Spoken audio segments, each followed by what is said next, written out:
Of the Los Angeles Chargers' 6 wins this season, 5 have come by double digits. Defensive coordinator Jesse Minter's unit ranks number 1 in scoring defense, allowing just 13.1 points per game. No team has scored over 20 points on the Bolts this season. This is just the fourth time since 1990 that a defense has limited its opponents to that mark. 2023 third-round pick Diane Henley finished with a team-leading 14 total tackles against the Titans and added a sack. Henley served as the Bolts' primary linebacker with Denzel Perryman limited to 29 of 52 snaps and rookie Junior Colson on injured reserve. Henley also allowed 7 receptions in coverage for just 37 yards. His breakout in the middle of the defense has been key for why the Chargers are at or near the top of the league in nearly every defensive category. Pass rush steps up. Khalil Mack was limited to only 4 defensive snaps, but that didn't stop Los Angeles from racking up 21 pressures of Will Levis on Sunday, including 7 sacks and 9 quarterback hits.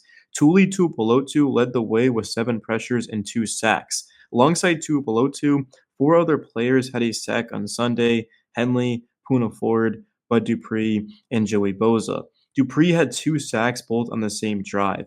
Boza's sack, his third of the season, was the 70th of his career and brought him to second in franchise history. On top of their 7 sacks this week, the Chargers have now recorded 13 sacks in the past 2 weeks. In addition to those 7 sacks, Los Angeles held Tennessee to 3 of 9 on third down and kept Levis on the move throughout the contest. A tale of 2 halves. Defensively, the Chargers were uneven in the first half. They busted a coverage on a 41-yard touchdown to Calvin Ridley that gave the Titans an early lead. I remember that play. There was no safety help, and Ridley was working against Jazeer Taylor, which is a mismatch. I mean, Ridley 101 against pretty much 99% of corners is a mismatch, so that definitely was not great. But also, the Chargers were not particularly stout against the run, struggling with missed tackles, which has been a slight issue on the defensive side of the ball this season. I mean, the Titans averaged over 6 yards per carry. Was it 6.5, I want to say? So, not exactly great. Normally, when you give that up, you're not going to win the game. But because of the pressure, because of Herbert's brilliance and Gus Edwards having his best game of the year by far in that second half, the Bolts were able to find a way to get it done. But looking at that second half, the pass rush, it took over the game. The offense played good, complementary football to put the game away. But the biggest takeaway from this game to me is Justin Herbert. I understand he didn't throw for over 200 yards. This wasn't a 350-yard Herbert performance. Wasn't a 300-yard performance like he did against the Cardinals. Now, Herbert had been absolutely slinging it.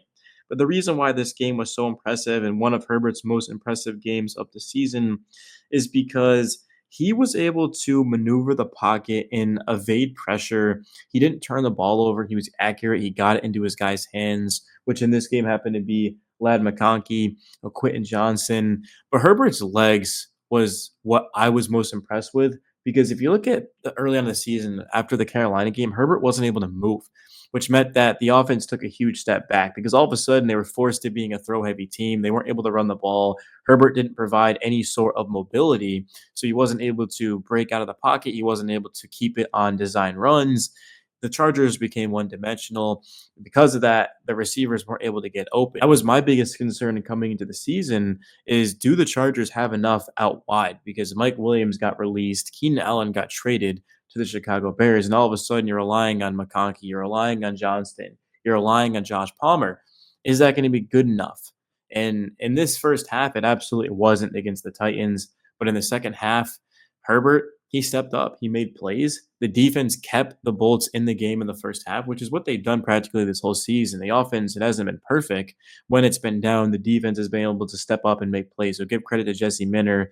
He has been one of the best coaches in all of football, one of the best hires, of course, Harbaugh, bringing him in, bringing in Greg Roman, who took a year off from the Ravens. The offense, it ended up rushing for 145 yards, which isn't amazing. It's not bad, obviously. It's not where the Chargers want to get that at.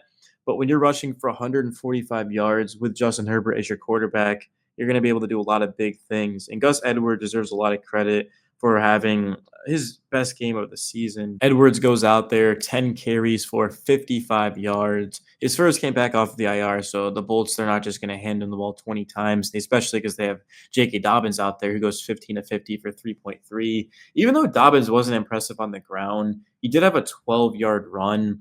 He did, of course, catch the ball 3 times out of the backfield, only for 5 yards. But you can just tell that the running attack was a lot more powerful with Edwards out there, pairing him, complimenting him with Dobbins. No disrespect to Hassan Haskins, no disrespect to Kamani Vidal, of course, rookie this season for us, but they weren't able to do too much. Vidal had a very good reception a couple of weeks ago, and Haskins did score in this game where he's able to leap across the goal line, which was a nice play. But they haven't been able to consistently get going for the Chargers. It's just been J.K. Dobbins, and that's why we've seen Dobbins have some poor games or some great games. Right? That's the thing for Dobbins. He's either goes off or he's very quiet. So bringing in Edwards, you're taking off some of the pressure. You're taking off a lot of the goal line touches, which for fantasy owners, I have Dobbins on my team, not great, but for the Chargers, it's beautiful. That's how you want to be. It's going to be way, way more impactful moving forward, especially with the gauntlet of the schedule coming up, which we'll get into in a second here. Before the Bolts, the ground game, it just looked way more comfortable, way more productive with those veterans out there. Two guys that have played in Greg Roman's system for years now to this point. The Chargers, there's definitely a lot of improvement that can be done. They won by 10 points, which is great. But with the Bengals, with the Ravens, the Bucs, the Chiefs, of course, you've got the Falcons in no particular order there, obviously. With those teams coming up, the Bolts are going to have to be at their best, and we're going to find out what the ceiling of this team truly is because we know the floor is high. They've beaten all the bad teams they're supposed to. The good teams that they play, the playoff teams, well, they beat the Broncos, who are the 7th seed right now, but of course, the Steelers, the Chiefs, an undefeated team and a team that's lost 2 games, they played them pretty well. Obviously, Herbert was nowhere even close to being healthy, nowhere even close to being 80%. So we're about to find out what the ceiling of this team truly is because now they're healthier. They're getting key guys back, or they've already gotten key guys back. Like, for example, Khalil Mack played in just 4 snaps, but they got Bosa seems to be doing a lot better. They definitely do need to get some linebackers healthy. Junior Volson's a guy that immediately comes to my mind, and Denzel Perryman too. They're going to have to get him up to speed and get him fully healthy. But a fully healthy Bolts team going up against this schedule upcoming, we're going to see how far they can truly go this year. I know it's not playoff football, but it basically is. Every game is a playoff game for the Chargers because they're trying to climb the race. They're trying to get up to the 3 seed. The Steelers are 7-2. The Chargers are 6-3. So you gotta win. It's as simple as that. The difference for the Steelers versus the Chargers is 13%, according to NFL.com standings. That's the difference between the 6 and the 3 seed. The Texans are 6-4. The Ravens are 7-3. So you have an opportunity here to get all the way up to really, I'll even go as far as saying the 2 seed. The Bills are 8-2. Of course, the Chargers already took their bye week. The Bills have not, which is why it's a little bit funky there. So you saw me hesitate there because teams have taken their bye, teams haven't. The Chargers have an opportunity to do a lot of things this year, right? I mean, the goal is obviously to win the division. The Chiefs, though, at 9-0, that's going to be really tough. There is one more game that these 2 teams will play, which is going to be in Arrowhead.